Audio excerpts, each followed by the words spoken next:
(35화) 줄거리. 성도로 돌아오지 않고 백제성에서 머물다가 병이 깊어진 유비는 급히 제갈량과 조자룡 등을 불러 유선을 보필해 줄 것과 한을 부흥시켜달라는 유언을 남기고 자식들에게 공명을 아비처럼 섬길 것을 당부하며 세상을 떠난다. 이 틈을 타 조비의 위군 50만 대군이 기세 드높게 오로로 진격해 들어오고 초계 군신들은 두렵고 황망해하지만 공명은 머릿속에서 모든 대비를 마친 상태다. 이미 사로에 대한 방어를 마쳤고 마지막으로 등지를 오나라의 사신으로 보내 초고 동맹으로 위에 맞선다. 이로써 군사를 일으킨 조비는 패배하고 제갈공명은 친히 남정을 시작한다. 제68장 평만지장도. 이윽고 공명은 대군을 거느리고 외로이 적병을 항거하고 있는 영창 땅에 도달하였다. 이에 영창태수 왕왕이 성을 나와 공명을 영접한다. 공명이 성 안으로 들어가 인사가 끝나자 묻는다. 누가 공과 함께 이 성을 지켰기에 아무 염려가 없었소. 오늘날까지 이 고을이 위태롭지 않은 것은 모두 영창의 부리 출신으로 성은 여, 이름은 개, 자는 개평이라는 사람 덕분입니다. 모두 그 사람 덕입니다. 공명이 곧 여계를 부르니 여계가 들어와 인사를 마친다. 공명이 말한다.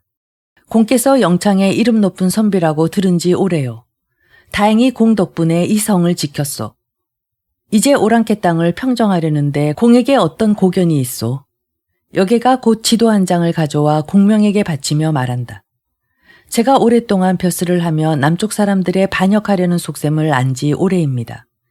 그래서 사람을 몰래 그들 땅에 들여보내 병력을 주둔하여 싸우기 좋은 곳을 살펴 평만지장도라는 지도를 그리게 했습니다. 이제 감히 명공께 바치옵니다. 명공께서 살펴보시면 오랑캐를 정벌하는 데 도움이 될 것이옵니다. 공명이 크게 기뻐하며 여계를 행군 교수 겸 향도관으로 삼았다. 이에 공명이 병력을 이끌고 크게 진군하여 남만 땅 깊숙이 들어간다. 행군하는 도중에 갑자기 천자의 사도가 당도했다고 한다. 공명이 군중으로 불러들이니 한 사람이 하얀 도포를 입고 나오는데 바로 마속이다. 그의 형 마량이 얼마 전에 죽어 상복을 입었다. 마속이 말한다. 주상의 칙명을 받들어 군사들에게 술과 비단을 내립니다. 공명이 천자의 조서를 읽고 나서 명령에 따라 하나하나 나눠주고 마속을 군막 안에 붙잡고 이야기한다. 공명이 묻는다. 천자의 조서를 받들어 남만을 평정하려 하오. 그대에게 고견이 있다고 들은 지 오래인데 가르쳐주기 바라오. 한 말씀 드리오니 승상께서 살펴주시기 바랍니다. 남만은 땅이 멀고 산이 험함을 믿고 복속하지 않은 지 오래입니다. 비록 오늘 그들을 격파하더라도 내일은 다시 반란합니다. 승상의 대군이 그곳에 이르면 반드시 평정에 복속시키겠으나 군사를 거두어 북쪽으로 조비를 토벌하는 날이 오면 남만이 우리의 빈틈을 알고 재빨리 반란을 일으킬 것입니다. 무릇 용병의 도는 마음을 침이 상책이요 성을 침은 하책이다. 마음으로 싸움이 상책이요 군사로 싸움은 하책이다 라고 했습니다. 바라옵건대 승상께서 그들의 마음을 복종시키신다면 더할 나위 없겠습니다. 공명이 탐복한다. 유상이 내 패부 깊숙이 알고 있구려. 이에 마속을 참모로 임명하여 즉시 대병력을 이끌고 전진한다. 한편 남만왕 맹획은 공명이 지혜로서 옹계들을 격파했다고 듣고 새 고을의 원수들과 상의한다. 첫 번째 고을은 금한삼결 원수, 두 번째 고을은 동도나 원수, 세 번째 고을은 아회남 원수이다. 새 고을의 원수가 들어와 맹획을 만나니 맹획이 말한다. 이제 제갈승상이 대군을 거느려 우리 땅을 침범하니 부득불 힘을 모아 맞서야겠소. 그대 세 사람은 병력을 세 쪽으로 나누어 나아가시오. 이기는 이를 고을의 우두머리로 삼겠소. 이에 병력을 나누어 금한삼결이 가운데를, 동도나가 왼쪽을, 아회남이 오른쪽을 맡았다. 제각기 남만병 5만을 거느려 명령대로 떠났다. 한편 공명이 영체 안에서 의논하는데 정찰병이 급보를 전하여 세 고을의 원수가 병력을 세 갈래로 나누어 온다고 한다. 공명이 듣더니 곧 조자룡과 위원을 부르지만 분부를 내리지 않고 왕평과 마충을 다시 불러 부탁한다. 오늘 남만병이 세 갈래로 오니 자룡과 위원을 보내고 싶으나 이 두 사람이 이곳 지리를 몰라 아직은 쓰지 못하겠소. 왕평은 왼쪽으로 가 적병을 맞고 마충은 오른쪽으로 가서 적병을 맞으시오. 나는 자룡과 위원을 시켜 뒤에서 돕겠소. 오늘 군마를 정돈하여 내일 해가 뜨는 대로 출발하시오. 다시 장의와 장익을 불러 분부한다. 그대 두 사람은 함께 한 무리 군사를 이끌고 가운데로 가 적을 맞으시오. 오늘 군사를 점검하여 내일 왕평 마충과 모여 진격하시오. 내가 자룡과 위원을 보내고 싶으나 아무래도 두 사람이 이곳 지리를 몰라 아직은 쓰지 못하겠소. 장의와 장익이 명령을 듣고 간다. 공명이 그들을 쓰지 않자 조자룡과 위원에게 성난 기색이 보인다. 공명이 말한다. 내가 두 사람을 쓰지 않으려는 것이 아니라 다만 중년의 나이에 위험을 무릅쓰다가 오랑캐에게 당하여 우리의 날카로운 기세를 잃을까 두려워서요. 우리가 지리를 안다면 어쩌시겠소. 두 사람은 마땅히 조심하며 경거망동하지 마시오. 두 사람이 앙앙이 물러난다. 조자룡이 위원을 자기 영체로 불러 상의한다. 우리 두 사람이 선봉인데도 지리를 모른다며 쓰려하지 않소. 이제 저들 후배를 선봉으로 삼으니 우리가 어찌 부끄럽지 않겠소. 위원이 말한다. 우리 두 사람이 지금 말을 타고 직접 가서 정탐합시다. 원주민을 잡아 길앞잡이를 시켜 남만병을 대적한다면 큰 일을 이룰 것이오. 조자룡이 이 말을 따라 말을 타고 가운데 길로 달려간다. 몇 리 못 가 저 멀리 먼지 구름이 크게 인다. 두 사람이 산비탈을 올라 바라보니 과연 수십 기의 남만병들이 말을 몰아온다. 두 사람이 양쪽에서 튀어나오자 남만병들이 크게 놀라 달아났다. 조은과 위원이 제각기 몇 사람씩 사로잡아 본체로 돌아와 술과 음식을 먹이고 자세히 묻는다. 남만병이 고한다. 앞쪽은 금한삼결 원수의 큰 영체인데 산의 입구에 있습니다. 대체 옆 동서 양쪽으로 오개동 그리고 동도나와 아회남의 영체 뒤쪽과 이어집니다. 자룡과 위원이 이 말을 듣고 정예병력 3,000을 뽑고 사로잡아온 남만병을 길 앞잡이로 삼는다. 군사를 일으킬 즈음 이미 이경의 하늘은 달과 별이 밝으니 달빛이 비추는 가운데 행군하였다. 바야흐로 금한삼결의 대체에 이르니 남만병이 이제 일어나 아침밥을 지으며 날이 밝는 대로 한바탕 싸우려고 준비한다. 갑자기 자룡과 위원이 양쪽에서 달려드니 남만병이 크게 어지럽다. 알고 보니 왕평의 군마가 일찌감치 왔다. 양쪽에서 협공하자 남만병이 대패한다. 동도나가 길을 뚫고 탈주하나 위원이 추격하지 못한다. 한편 자룡이 병력을 이끌고 아회남의 영체 뒤에 쇄도할 때 마충도 이미 영체 앞으로 쇄도했다. 양쪽에서 협공하자 남만병이 대패하고 아회남은 어지러운 틈에 탈주한다. 제각기 군사를 고도 되돌아가 공명을 만나니 공명이 묻는다. 세 고을의 남만병 중에서 두 고을의 우두머리가 달아났는데 금한삼결 원수의 수급은 어디 있소? 조자룡이 그의 수급을 바친다. 모두 말한다. 동도나와 아회남이 모두 말을 버리고 고개를 넘어 달아나는 바람에 추격하지 못했습니다. 공명이 크게 웃는다. 두 사람을 내가 이미 잡았소. 자룡과 위원과 장수들 모두 믿지 않는다. 잠시 뒤 장의가 동도나를 결박해오고 장익도 아회남을 결박해온다. 공명이 말한다. 내가 여계의 도본을 살펴보고 그들 제각기 영체를 가진 것을 알았소. 우선 자룡과 위원의 얘기를 도두어 중요한 곳을 깊숙이 쳐들어가게 만들어 먼저 금한삼결을 깨게 했소. 곧이어 병력을 나눠 좌우 영체 뒤쪽을 치고 왕평과 마축으로 돕게 하였소. 자룡과 위원이 이 일을 못 맡아서가 아니었소. 내 헤아리니 동도나와 아회남은 반드시 산속 지름길로 달아나겠기에 장의와 장익을 보내어 매복하여 기다리고 관색도 병력을 이끌고 도우라 하여 이 두 사람을 사로잡았소. 장수들 모두 탐복한다. 승산의 기지와 깨는 귀신도 헤아리지 못하겠습니다. 공명이 영을 내려 동도나와 아회남을 장막 안으로 끌고 와 포박을 모두 풀고 술과 음식과 옷을 내렸다. 각자의 고을로 돌아가 다시는 악인을 돕지 말라고 했다.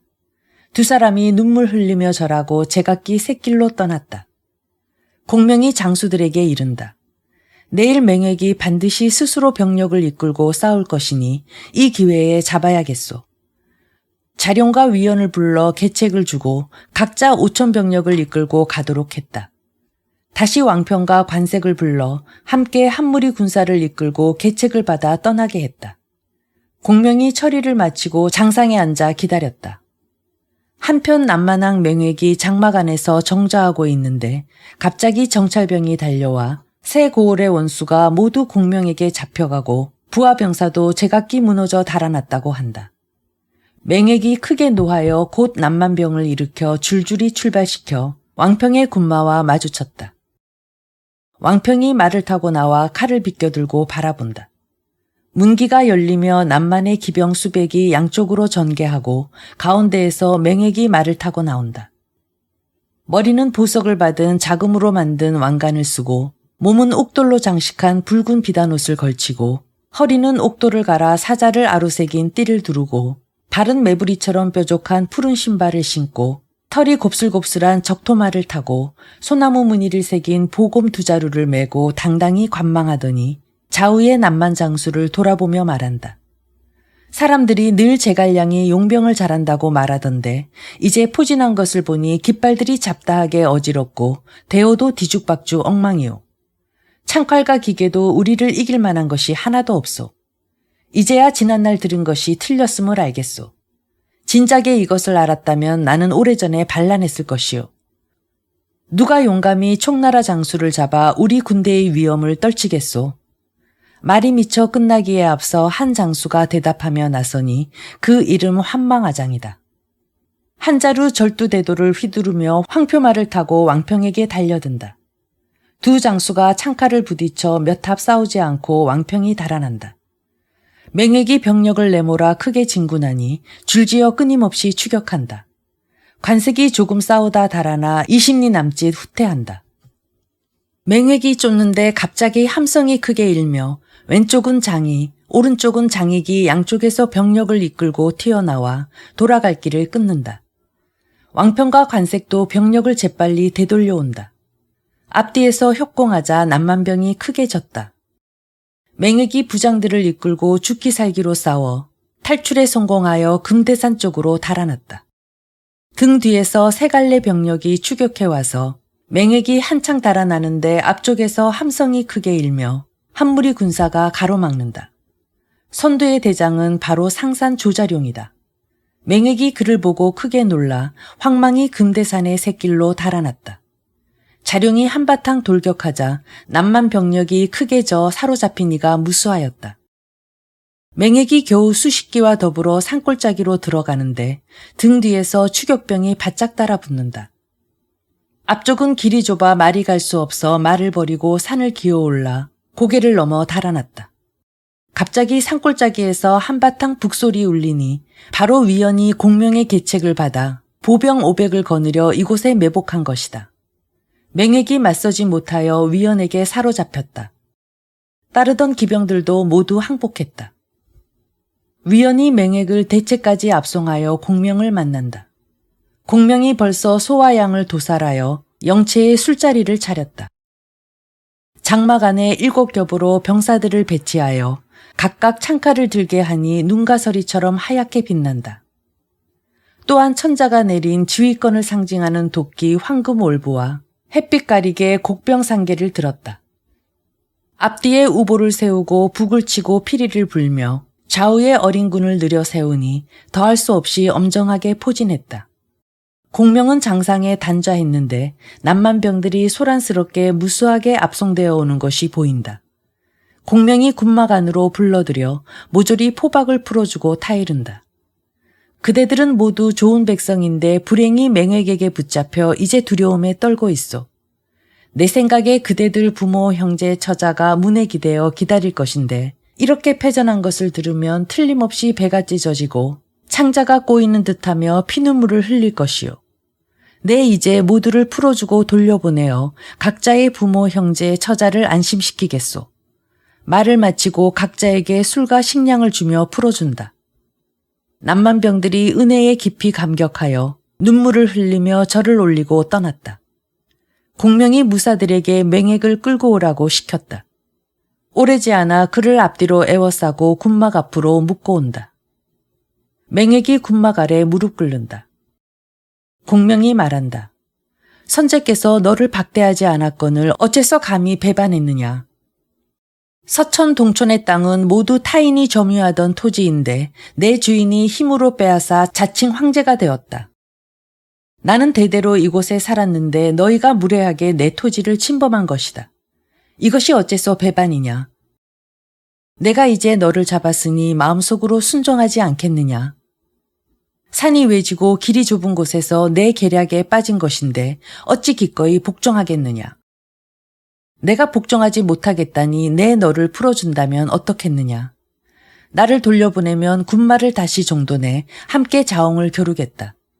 다시 사로잡으면 비로소 복종하겠다. 공명이 즉시 그를 묶은 줄을 풀어주라 명한다.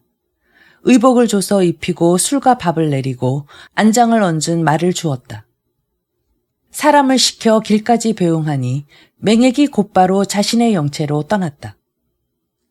한편 공명이 맹액을 놓아주자 장수들이 군막으로 들어와 묻는다.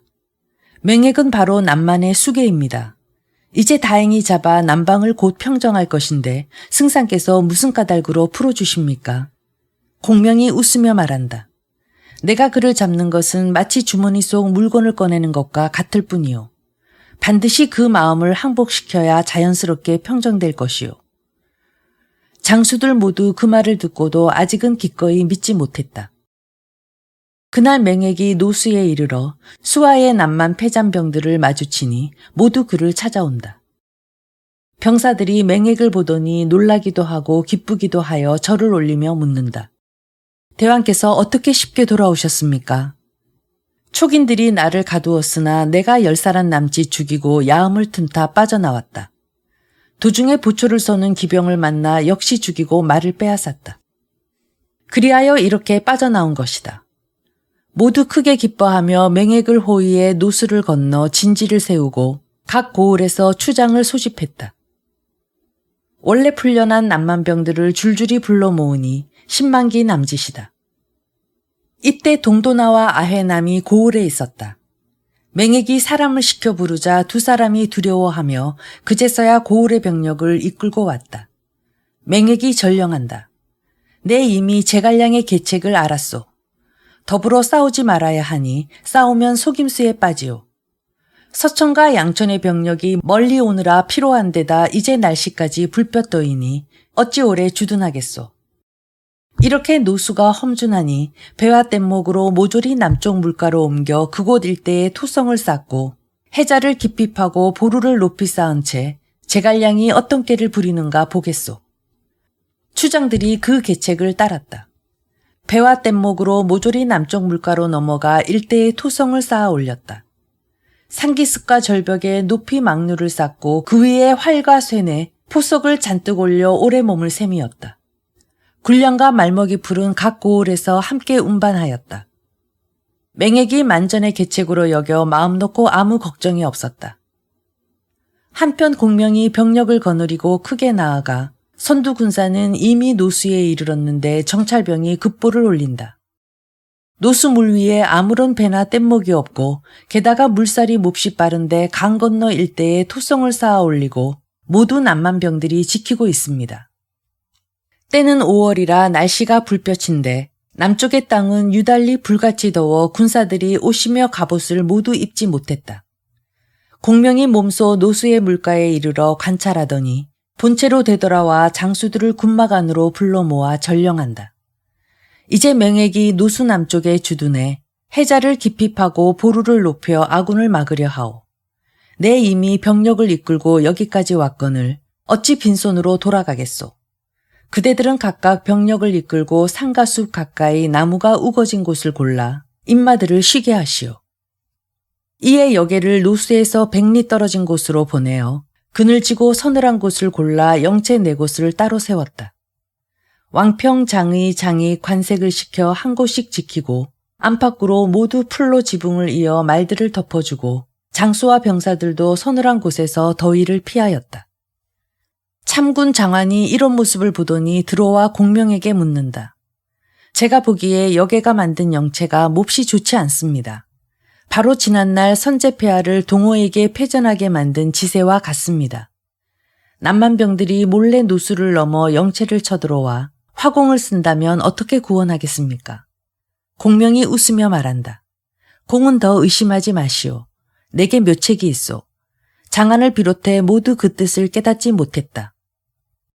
그런데 총나라에서 마대가 더위를 풀어주는 약과 굴량미를 가지고 왔다고 한다. 공명이 불러들이니 마대가 인사를 마치고 쌀을 4곳의 영체로 나눠 보냈다. 공명이 묻는다. 그대는 군사를 얼마나 거느려 왔소? 3천 군사입니다. 아군이 여러 차례 싸워 피곤하니 그대의 군사를 쓰고 싶은데 기꺼이 앞으로 가겠소. 모두 조종의 군마들인데 어찌 너와 나를 가리겠습니까? 승상이 쓰고 싶으시면 비록 죽더라도 사양치 않겠습니다. 이제 맹액이 노수를 막아 건널 곳이 없소. 내 먼저 그들의 식량 수송로를 끊어 적군을 저절로 혼란에 빠뜨리겠소. 어떻게 끊으시겠습니까? 여기서 150리 떨어진 곳에 노수하류의 사구라는 곳이 있는데 이곳은 물살이 느리니 뗏목으로 건널 수 있소. 그대는 휘하의 3천 군사를 거느리고 노수를 건너 곧바로 남만의 고을로 진입해 먼저 그들의 양도를 끊고 그 뒤 동도나와 아해남 동주 2사람을 만나 그들로 하여금 내응하게 하시오. 실수가 없도록 하시오.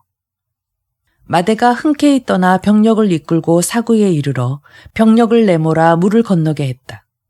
물이 얕아 보여 태반이 뗏목도 타지 않고 옷만 벗은 채 건너는데 물을 반쯤 건너자 모조리 쓰러진다.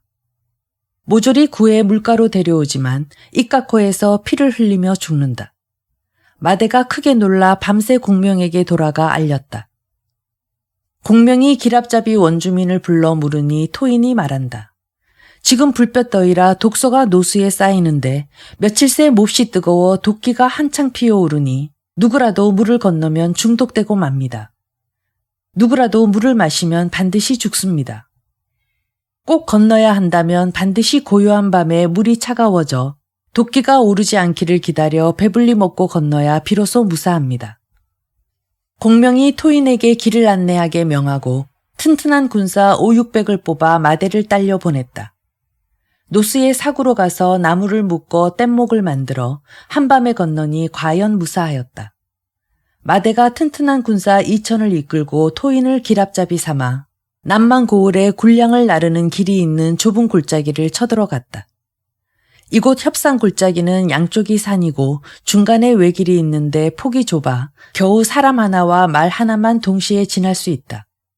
마대가 산골짜기를 점령하고 군사를 나눠 진지를 세웠다. 남쪽 소수민족인 동만이 아직 모르고 굴량을 운반해 오는데 마대가 앞뒤를 끊어 100술의 남짓의 식량을 빼앗았다. 남만인들이 맹액의 본진에 알리러 들어갔다. 이때 맹액이 영체 안에서 하루 종일 술을 마시고 음악을 즐기며 군무를 처리하지 않고 추장들에게 말한다. 내가 만약 제갈량과 대적하면 반드시 간사함께에 빠질 것이오. 이제 험한 노수의 의지에 해자를 깊이 파고 보루를 높이 쌓아 기다리겠소. 촉인들이 불볕더위를 견디지 못하고 달아나고 말 것이오. 그때 그대들과 더불어 추격한다면 제갈량을 잡을 수 있소. 말을 마치고 껄껄 크게 웃는다. 그런데 자리에서 추장 하나가 말한다. 사구에 물이 얕아 촉병이 몰래 넘어오면 몹시 해롭습니다. 마땅히 군사를 나눠 보내어 지켜야겠습니다. 맹액이 웃는다. 그대가 이곳의 토인인데 어찌 모른단 말이오. 촉병들이 그곳을 건너러 온다면 건너는 즉시 물속에 빠져 죽게 되니 내가 마침 바라는 것이오. 추장이 다시 말한다. 토인이 밤에 건너는 법을 알려준다면 또다시 어떻게 맞겠습니까? 너무 의심할 것 없소. 우리나라 사람이 어찌 기꺼이 적인들을 돕겠소. 이렇게 말하는데 급보가 날아든다. 그 수를 알 수 없는 촉병들이 몰래 노수를 건너 협산의 굴량길을 절단냈는데 평복장군 마대의 깃발을 세웠다는 것이다. 맹액이 웃으며 말한다. 그따위 소인배는 말할 가치도 없어. 즉시 3,000병사를 이끌고 협산 골짜기로 가도록 부장 망하장을 보냈다. 한편 마대는 남만병들이 오자 2,000군사를 협산 앞에 배치하였다. 양쪽 진영이 둥글게 맞서자 망하장이 출마해서 마대와 교전하나 1안 만에 한 칼에 베어져 말 아래 나뒹굴었다. 남만병들이 크게 져서 달아나 맹액을 만나 그 일을 자세히 아뢰었다. 맹액이 장수들을 불러 묻는다. 누가 감히 마대를 대적하러 가겠소? 말을 미처 마치기 앞서 동도나가 나오며 말한다. 제가 가겠습니다. 맹액이 크게 기뻐하며 3,000군사를 딸려보냈다. 맹액은 다시 노수를 건너는 사람들이 있을까 두려워 즉시 아회남을 보내며 3,000병력을 이끌고 사구를 지키러 가라 했다. 한편 동도나가 남만병을 이끌고 협산 골짜기에 이르러 영체를 세우니 마대가 병력을 이끌고 요격한다. 부하 군사 가운데 동도나를 알아보는 이가 마대에게 이러이러하게 말하였다. 마대가 말을 몰아 나오며 크게 욕한다. 의리도 없이 은혜를 저버린 놈아. 우리 승상께서 내 목숨을 덤으로 살려주셨거늘 이제 또다시 배반하다니 어찌 부끄럽지도 않느냐. 동도나가 얼굴 가득 처참해져 아무 대답도 못하고 싸우지도 않고 물러났다. 마대가 한바탕 무찌르고 돌아갔다. 동도나가 돌아와 맹액을 만나 말한다. 마대는 영웅이라 막을 수 없습니다. 맹액이 크게 노해 말한다.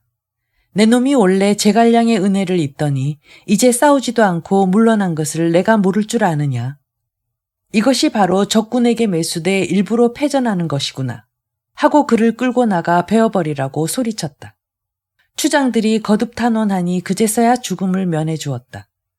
무사들에게 소리쳐 동도나에게 매질을 100대 가한 뒤 본체로 돌아가게 풀어주었다. 추장들 모두 동도나에게 와서 고한다. 우리가 비록 오랑캐 나라에 살지만 아직까지 감히 중국을 침범하지 않았거니와 중국도 우리를 침략하지 않았소. 이제 맹액이 힘으로 핍박해 어쩔 수 없이 반란을 일으켰소. 공명의 신묘한 기략은 아무도 헤아리지 못해 조조나 송건조차 두려워했거늘 하물며 우리 같은 오랑캐 나라가 어찌하겠소. 게다가 우리 모두 그에게서 목숨을 살려준 은혜를 입었으나 아무 보답도 하지 못했소. 이제 어차피 죽을 목숨이라면 맹액을 죽이고 공명에게 투항해 고을의 백성들을 도탄에서 벗어나게 하고 싶소. 동도나가 말한다. 그대들의 결심이 어떤지 모르겠구려. 이들 가운데 원래 공명이 풀어줬던 사람들이 있어 일제히 소리 높여 응답한다. 함께 가고 싶소이다. 이에 동도나가 무쇠칼을 집어들고 100사람 남짓을 거느려 곧바로 대체로 쳐들어갔다. 이때 맹액은 군막 안에서 크게 취해 있었다. 동도나가 사람들을 거느리고 칼을 쥐고 뛰어들려는데 군막 앞에 장수 2사람이 지키고 섰다. 동도나가 칼을 들어 가리켜 말한다. 너희도 제갈승상이 목숨을 살려준 은혜를 받았으니 마땅히 갚아야 할 것이다. 2 장수가 말한다. 장군께서 손 쓰실 것 없이 저희가 맹액을 사로잡아 승상께 바치러 가겠습니다. 이에 일제히 군막 안으로 들어가 맹액을 붙잡아 묶었다. 노수까지 압송해 배를 타고 북쪽으로 건너가 먼저 사람을 보내어 공명에게 알렸다. 한편 공명은 이미 세작에게 이 일을 듣고 몰래 명령을 전하였다. 영체마다 장사들로 하여금 병장기를 정돈하게 한 뒤 우두머리 추장에게 맹액을 끌고 들어오라 하였다. 나머지 추장은 모두 본체로 돌아가 기다리게 했다. 동도나가 먼저 중군으로 들어가 공명을 만나 자세히 말한다. 공명이 크게 상을 내리고 좋은 말로 위무하였다. 동도나에게 추장들을 이끌고 떠나도록 한 뒤 두부스들에게 맹액을 끌고 들어오라 하였다. 공명이 웃으며 말한다. 그대는 지난날 말하기를 또다시 잡힌다면 바로 항복하겠다고 하였는데 오늘 어찌하겠소. 이것은 그대가 잘해서가 아니라 내 수하들이 스스로 잔인하게 해치는 바람에 이렇게 됐소. 어찌 기꺼이 투항하겠소. 내 이제 다시 그대를 풀어주면 어떻겠소. 내 비록 오랑캐이지만 잠옷 병법을 알고 있소. 만약 승상께서 정말로 풀어주어 고을로 돌아가게 해주신다면 마땅히 병력을 인솔해 다시 승부를 겨루겠소. 승상께서 이번에 다시 한번 나를 잡는다면 그때 진심을 다해 투항하고 감히 다시는 바꾸지 않겠소. 이번에 사로잡히고도 복종하지 않는다면 결코 가볍게 용서하지 않겠소.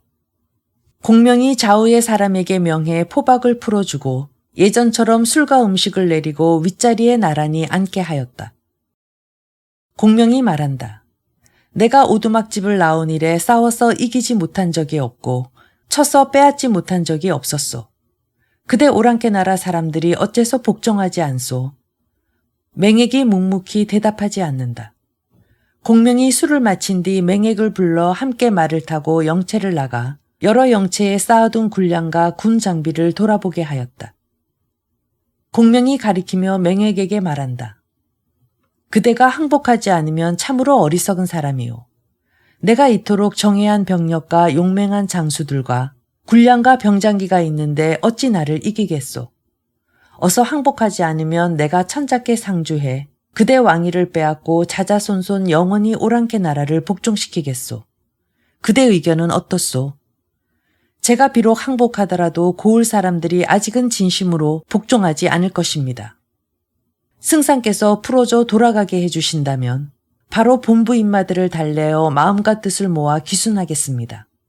공명은 흔연히 맹액과 함께 대체로 돌아와 술을 마시며 대접하였다. 이미 해가 저물기 시작하였다. 공명은 친히 노수 언덕까지 그를 전송하고 대체로 돌아왔다. 제69장 4번 잡고 풀어주다.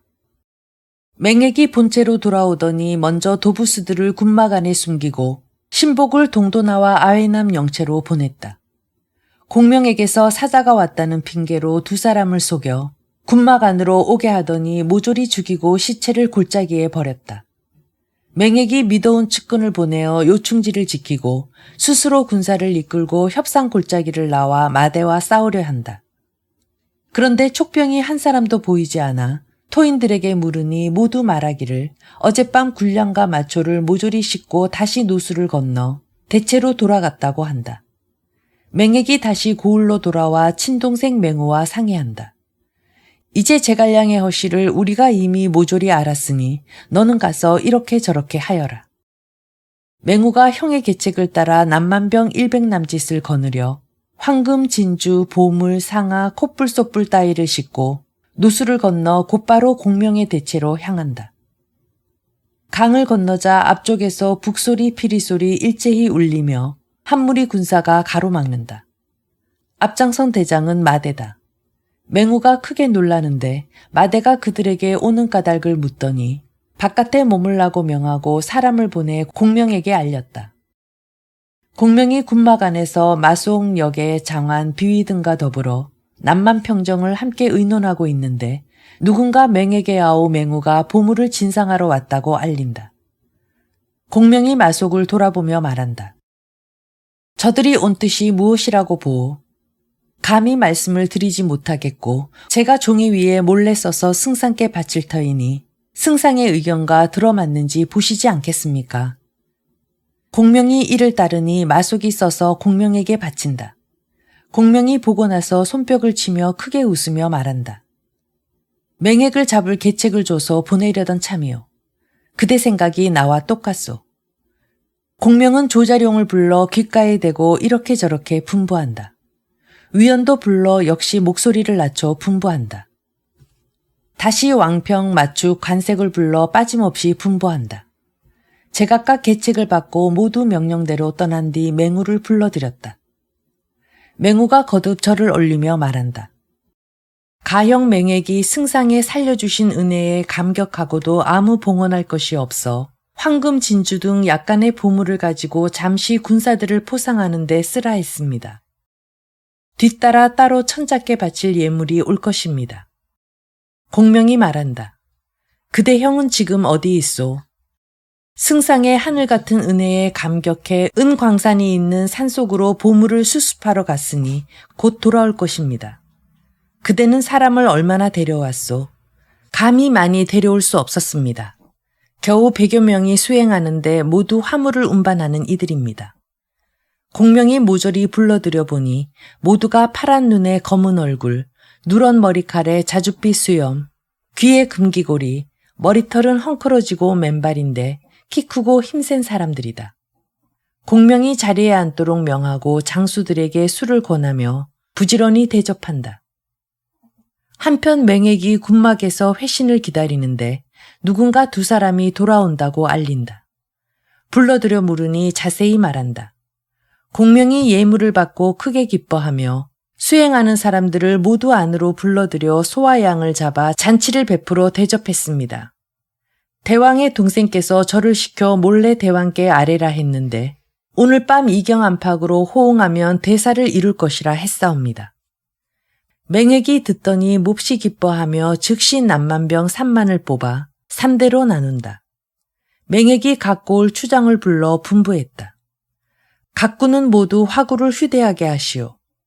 오늘 저녁 촉군 영체에 이르러 불 붙여 신호할 것이오. 내 직접 중군을 쳐들어가 제갈량을 잡겠소. 남만 장수들이 계책을 듣고 황혼 무렵 각각 노수를 건너간다. 맹액이 신복 남만 장수 100여 사람을 이끌고 곧장 공명의 대체로 쳐들어가는데 도중에 아무 군사도 가로막지 않는다. 영체 문 앞에 이르러 맹액이 장수들을 이끌고 말을 몰아 들어가니 영체가 텅 비어 아무도 보이지 않았다. 맹액이 중군으로 돌입하나 군막 안에 촛불만 번쩍일 뿐이고 맹우와 오랑캐 병사들이 모두 취해 쓰러졌다. 알고 보니 공명이 시킨 대로 맹우를 마속과 여계가 접대하고 악사들이 음악극을 연주하며 부지런히 술을 권했다. 술 속에 약을 넣어 모조리 어지러워 쓰러져 마치 술 취해 죽은 사람들 같았다. 맹액이 군막 안으로 들어가 물으니 안에서 깨어난 이들도 손으로 입을 가리킬 뿐이었다. 맹액이 계략에 빠졌음을 알고 서둘러 맹우 등 패거리를 구출한다. 그러나 중대로 달아나자 앞쪽에서 함성이 크게 일고 불빛이 갑자기 치솟아 남만병들이 제각각 달아나 숨는다. 한무리 군사가 세도하니 총나라 장수 왕평이다. 맹액이 크게 놀라 급히 자대로 달아나나 불빛이 하늘을 찌르며 한무리 군사가 세도하니 총나라 장수 위연이다. 맹액이 허둥지둥 우대로 달아나도 불빛이 치솟으며 또 한 무리 군사가 세도하니 앞장선 총나라 장수는 조자룡이다. 세 갈래 군사가 협공에 들이닥치니 사방의 길이 끊어졌다. 맹액이 군사를 버리고 필마단기로 노수 쪽으로 달아났다. 마치 노수 무리에 남만병 수십인이 작은 배를 타고 있어 맹액이 황급히 물가로 부른다. 병사들이 배에서 내리자마자 한마디 신호와 함께 맹액을 붙잡아 묶었다.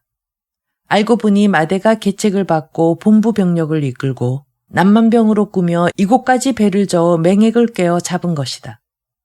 이에 공명이 남만병들을 달래고 위로하니 항복하는 이가 무수하다. 공명이 일일이 위무하며 아무런 해도 가하지 않는다. 나머지 불길도 끄도록 지시하였다. 잠시 뒤 마대가 맹액을 잡아오고 조자룡이 맹우를 잡아왔다. 위연, 맞중, 왕평, 관색도 여러 고을의 주장을 잡아왔다. 공명이 맹액을 가리키며 웃는다. 그대가 먼저 아우를 시켜 예물을 가져오며 항복하는 척 했지만 어찌 나를 속여 넘기랴. 이번에도 잡혔으니 복종하지 않겠소. 이것은 내 아우가 음식을 탐한 까닭에 실수로 그대의 독수에 빠져 대사를 그르쳤소. 내가 직접 오고 아우가 병력을 가지고 호응했다면 반드시 성공했을 것이오. 이것은 하늘이 패하게 한 것이지 내 잘못이 아니니 어찌 항복하겠소. 이제 벌써 3번째인데 어찌 굴복하지 않소. 맹액이 고개 숙이고 아무 말 없으니 공명이 웃으며 말한다. 내 다시 그대를 풀어주겠소. 승상께서 우리 형제가 되돌아가도록 풀어주신다면 집안 친척이라도 끌어모아 승상과 한바탕 크게 싸우겠소. 그때도 잡힌다면 비로소 모든 것을 포기하고 항복하리이다. 또다시 잡힌다면 반드시 가볍게 용서하지는 않을 것이요.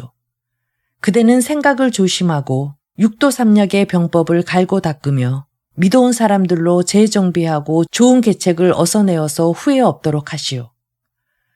공명은 무사들에게 지시해 포박을 제거해 맹액을 풀어일으키고 아울러 맹우와 각 고을의 주장도 일제히 모조리 풀어준다.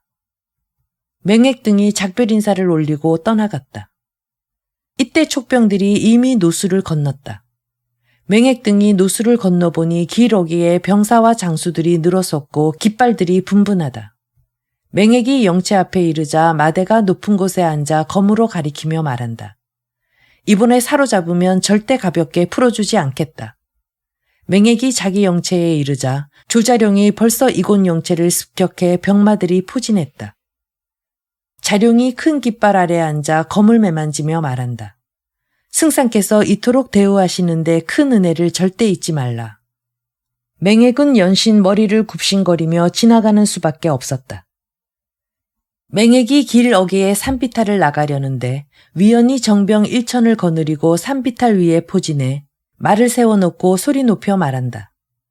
내 벌써 너희 소굴을 깊숙이 들어가 너희 요충지를 빼앗았다.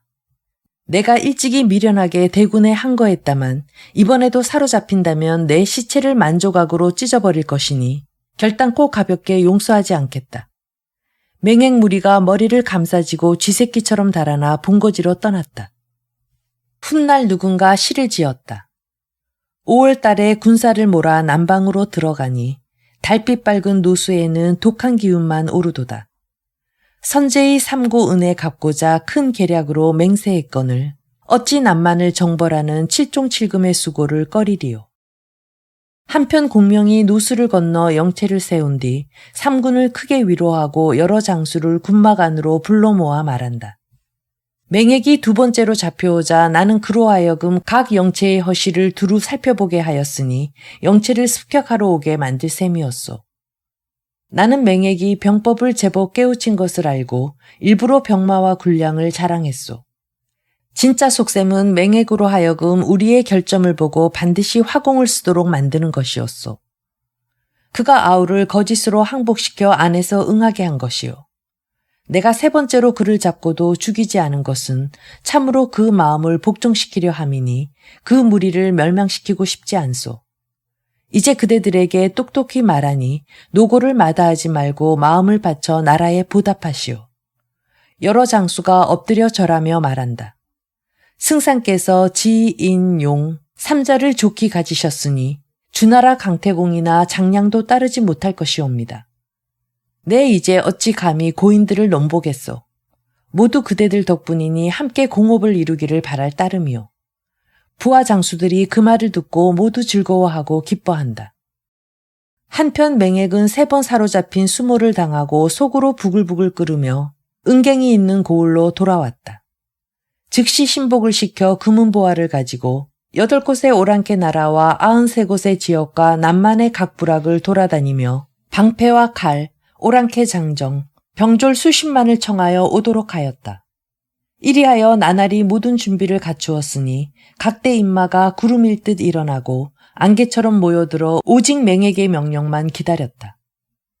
잠복하던 군사가 이 사실을 탐지해 공명에게 알리러 오니 공명이 웃으며 말한다. 나도 마침 오랑캐 병사들 모두 오게 해서 내 능력을 보일 참이었다. 하고 드디어 작은 수레를 타고 나아갔다.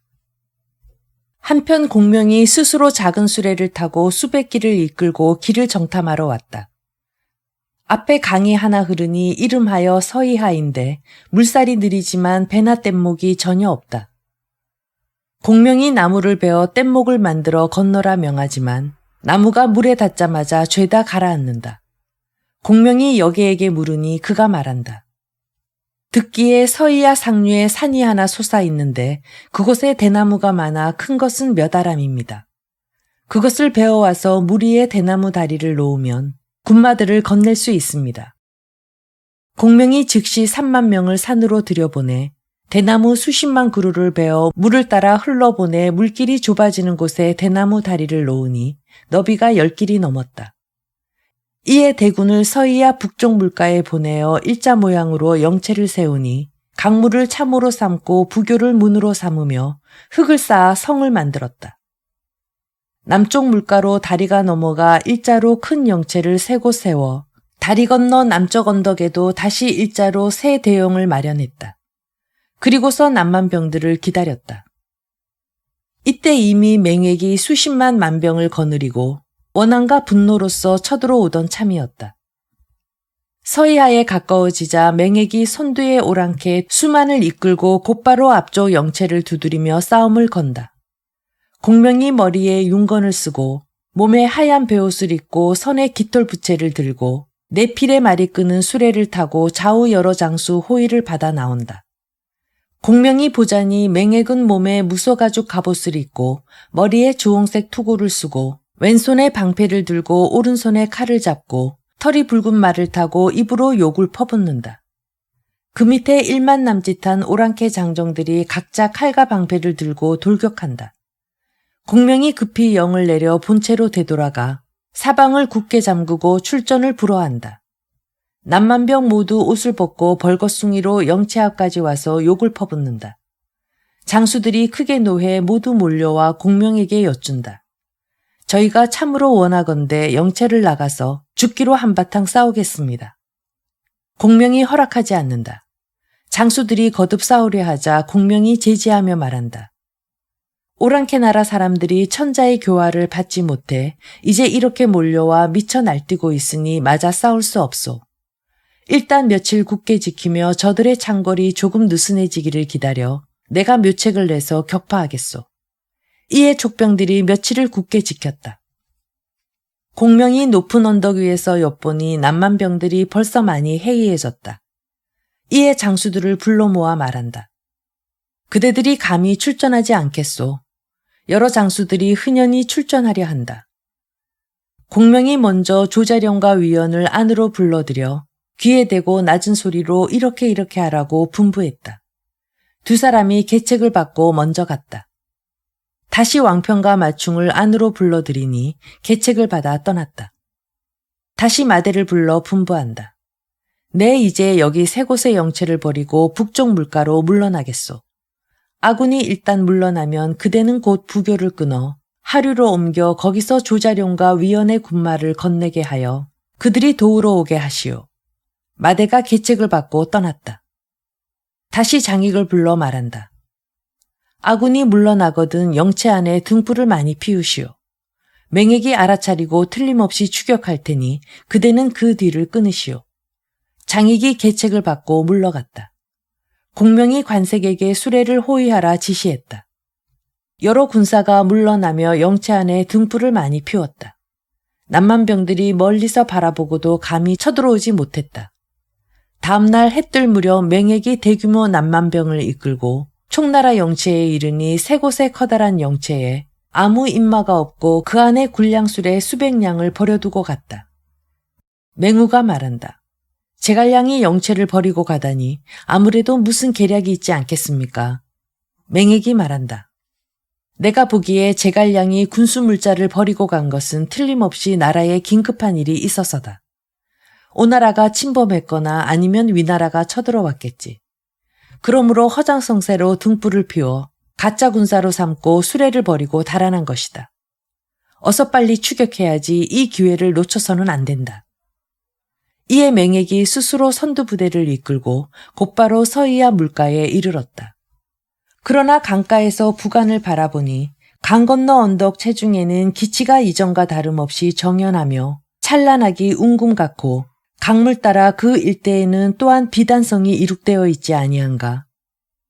오랑캐 병사들은 두려운 생각이 들어 감히 더 나아가지 못하고 멍하니 바라볼 뿐이었다. 그러나 맹액만은 맹우를 돌아보며 자신만만하게 말하였다. 이것은 제갈량이 내가 추격하는 것이 두려워 일부러 북쪽 물가에 잠시 머문 것이니 이틀이 안 돼 달아나고 말 것이다. 그는 드디어 만병들을 강 언덕에다 둔치고 사람을 산상으로 보내어 대를 베어 뗏목을 만들게 하는 동시에 강을 건널 준비에 바빴다. 또한 용감히 싸울 병사들을 모조리 영체 앞쪽으로 옮겼다. 그러나 촉병들이 벌써 자기 경내로 침입한 것을 몰랐다. 이날 바람이 미친 듯이 불었다. 사방에서 불이 켜지고 북소리 울리며 촉병들이 쇄도한다. 남만병들과 오랑캐 사내들이 우왕좌왕 서로 부딪히니 맹액이 크게 놀라 서둘러 자신의 종족 사내들을 이끌고 한 줄기 길을 뚫어 이전 영체로 달아났다. 그런데 한 무리 군사가 그 영체 안에서 튀어나오니 바로 조자룡이다. 맹액이 황망히 서해하로 돌아가려고 산속 외진 곳으로 달아났다. 그런데 또다시 한 무리 군사가 튀어나오니 바로 마대다. 맹액이 겨우 패잔병 수십 명이 남은 채 산골짜기로 도주했다. 남쪽, 북쪽, 서쪽 세 곳은 먼지 구름이 일고 불빛이 번쩍이니 감히 전진하지 못하고 오로지 동쪽으로 달아날 뿐이었다. 산호기를 돌자마자 큰 숲 앞에 종자 수십 명이 작은 수레 하나를 끌고 있다. 수레 위에 공명이 단정히 앉아 껄껄 웃으며 말한다. 만왕 맹애가 하늘이 이토록 너를 버려 내가 기다린 지 오래다. 맹액이 크게 노해 좌우를 돌아보며 말한다. 내가 이놈의 속임수에 빠져 세 차례나 모욕을 받았다. 이제 다행히 여기서 만났으니 너희는 힘을 떨쳐 나아가 사람과 수레를 모두 베고 분쇄하여라. 맹액의 명령이 내리자 남만기병 몇몇이 맹렬히 돌진한다. 동시에 맹액도 손살같이 앞을 달려 공명에게로 간다. 그러나 공명은 손살같이 달려오는 맹액을 보고도 빙글빙글 웃기만 할 뿐 도무지 피하려는 기색이 없다. 맹액은 독이 올라 크게 소리치며 미친 듯 창을 겨누고 달리는 말에 채찍질하여 공명에게로 달려갔다. 그러나 공명은 여전히 웃는 얼굴로 꼼짝 않으니 그의 목숨은 바람 앞에 등불같이 경각간에 잃게 될 것만 같았다.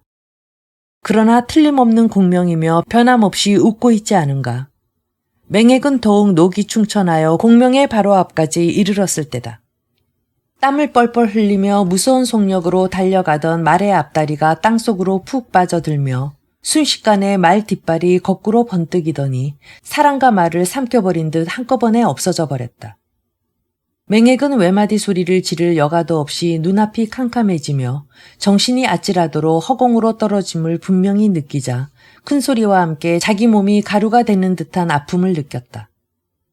그제서야 숲속에서 위연히 수백 군을 이끌고 와서 함정 속을 내려다보며 밧줄과 그물로 맹액과 말을 끌어올리기 시작하니 그제야 공명은 유유히 체중으로 돌아갔다. 잠시 뒤 장익이 맹우를 압송해왔다. 공명이 그를 깨우쳐준다. 내 형이 어리석다면 내가 당연히 간언했어야 했다.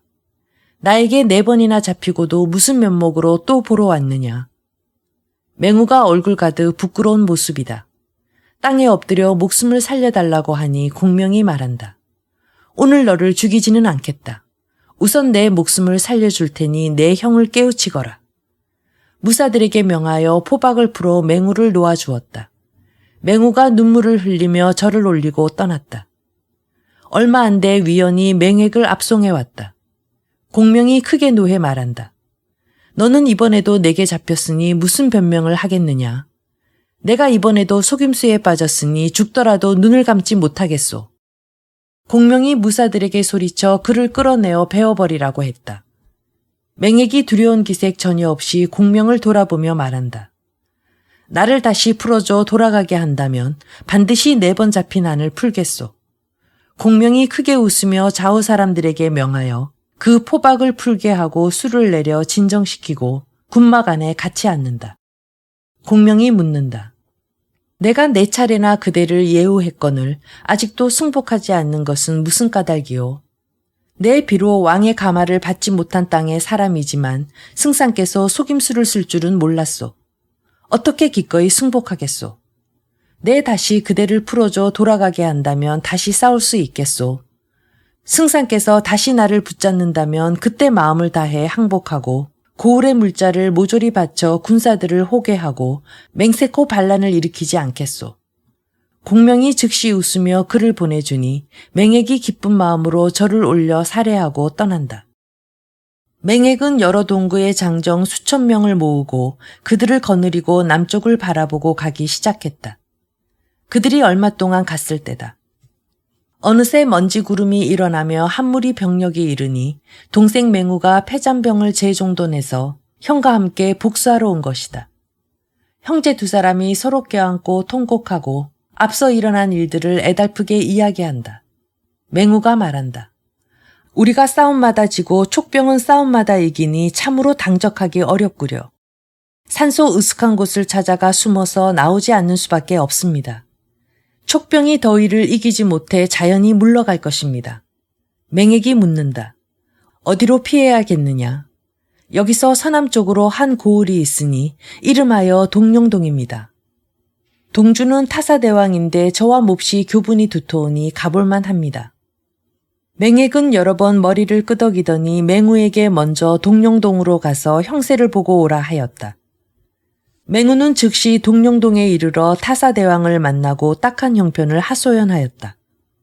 맹우의 하소연과 간청을 듣자 타사대왕은 황망히 동병을 이끌고 가서 맹액을 영접하였다. 맹액은 타사대왕의 영접을 받고 동룡동으로 들어가자 예의로서 인사하고 지금까지 촉병에게 당한 울분과 비애를 낱낱이 하소연하니 타사대왕은 말한다.